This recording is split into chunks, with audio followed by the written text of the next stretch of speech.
चारों तरफ रंग ही रंग, हवा में गुलाल, ढोल की थाप और ठहाके। जी हाँ, होली आ गई है। लेकिन क्या ये त्योहार सिर्फ रंगों का खेल है? बिल्कुल नहीं। इसकी जड़ें ना बहुत गहरी हैं, पौराणिक कथाओं और सदियों पुरानी परंपराओं से जुड़ी हुई हैं। तो चलिए आज इस रंगों के त्योहार के हर पहलू को जरा और करीब से समझते हैं। बुरा ना मानो, होली है। ये लाइन तो हम सब ने सुनी है ना? पर ये सिर्फ एक कहावत नहीं है, ये तो एक खुला न्योता है कि भाई आज के दिन सारे गिले शिकवे भुला दो, सारे बंधन थोड़े ढीले कर दो और बस इस मस्ती और खुशियों के माहौल में घुल मिल जाओ। तो आखिर होली है क्या? ये सिर्फ रंग लगाना नहीं है, ये वसंत के आने का जश्न है, ये बुराई पर अच्छाई की जीत का ऐलान है और सबसे बढ़कर ये एक मौका है पुरानी कड़वाहटों को भूलकर रिश्तों में नई मिठास घोलने का। सही मायनों में ये एक नई शुरुआत का त्योहार है। वैसे होली का जश्न असल में 2 दिन का होता है। पहले दिन होती है होलिका दहन, जिसे हम छोटी होली भी कहते हैं। 2026 में ये 3 मार्च को है। इस रात को बुराई के अंत के प्रतीक के तौर पर एक बड़ा सा अलाव जलाया जाता है। और फिर आता है अगला दिन 4 मार्च को, रंग वाली होली। वो दिन जब हर गली, हर चेहरा और हर दिल बस रंगों में सराबोर होता है।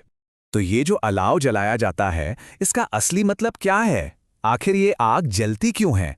चलिए इन लपटों के पीछे छिपी कुछ बहुत ही दिलचस्प और शक्तिशाली कहानियों को जानते हैं।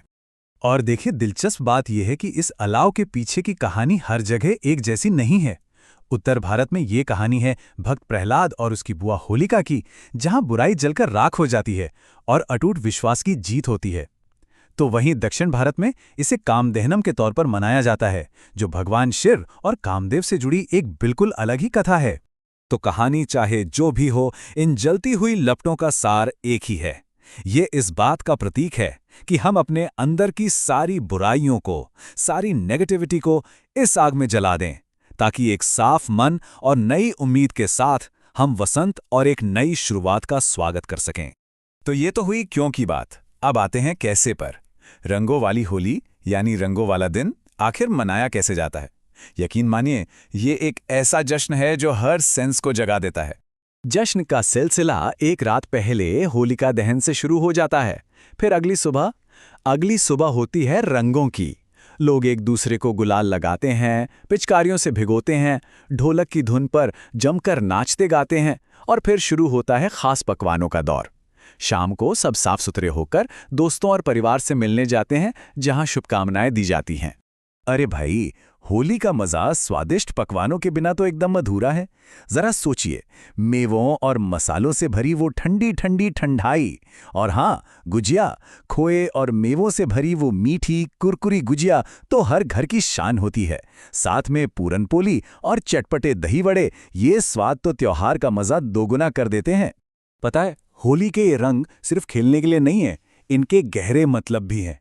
जैसे नीला रंग भगवान कृष्ण का प्रतीक है, तो हरा रंग है प्रकृति और नई शुरुआत का, लाल रंग प्यार और उत्सव से जुड़ा है, और पीला रंग हल्दी को दर्शाता है, जो पवित्रता और अच्छी सेहत का प्रतीक है।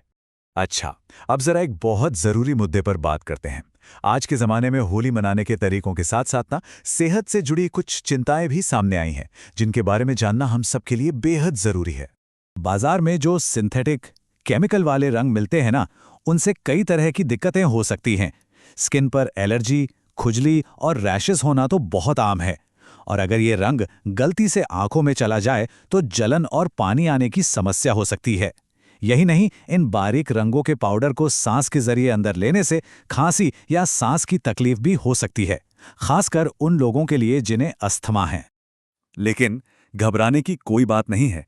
इसका मतलब ये बिल्कुल नहीं कि हम जश्न ही ना मनाएं।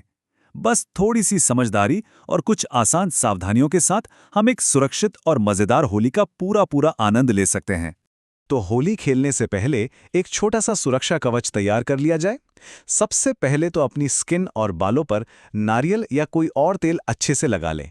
इससे ना रंग त्वचा पर चिपकता नहीं और बाद में आसानी से निकल जाता है। साथ ही एक अच्छा मॉइस्चराइजर और सनस्क्रीन भी लगाएं और कोशिश करें कि फुल स्लीव्स के कपड़े पहनें। और जब रंगों का खेल शुरू हो तब भी कुछ बातें ध्यान में रखें। कोशिश करें कि हर्बल या ऑर्गेनिक रंगों का ही इस्तेमाल हो। आंखों को बचाने के लिए सनग्लासेस पहनना एक बहुत अच्छा आइडिया है। धूप में खेलते हुए पानी पीते रहना भी जरूरी है। और हाँ, एक सबसे जरूरी बात, पानी के गुब्बारे, इनसे बचें। ये मजेदार लग सकते हैं पर किसी को भी गंभीर चोट पहुंचा सकते हैं। और जब जश्न खत्म हो जाए तो अपनी त्वचा की देखभाल भी उतनी ही जरूरी है। रंग छुड़ाने के लिए स्किन को जोर जोर से बिल्कुल न रगड़ें। गुनगुने पानी और एक माइल्ड क्लिंजर का इस्तेमाल करें, और इसके बाद स्किन को आराम देने के लिए एलोवेरा जेल या कोई अच्छा सा मॉइस्चराइजर लगाएं ताकि त्वचा की नमी वापस आ जाए। तो आखिर में ये याद रखना बहुत जरूरी है कि होली सिर्फ रंग और पकवानों से कहीं बढ़कर है। इसकी असली आत्मा बसती है एकता में, पुरानी बातों को माफ कर देने में और एक नई ताज़ा शुरुआत के आनंद में। ये वो त्योहार है जो हर दीवार को गिराकर लोगों को एक दूसरे के और करीब लाता है। तो इस चर्चा के अंत में एक सवाल अपने आप से जरूर पूछना चाहिए। होली नई शुरुआत का त्योहार है, तो इस मौके पर ऐसी कौन सी नेगेटिविटी है, कौन सी पुरानी बात है जिससे हम सब अपने जीवन की होलिका में जलाकर एक नई, बेहतर और ज्यादा रंगीन शुरुआत के लिए जगह बना सकते हैं?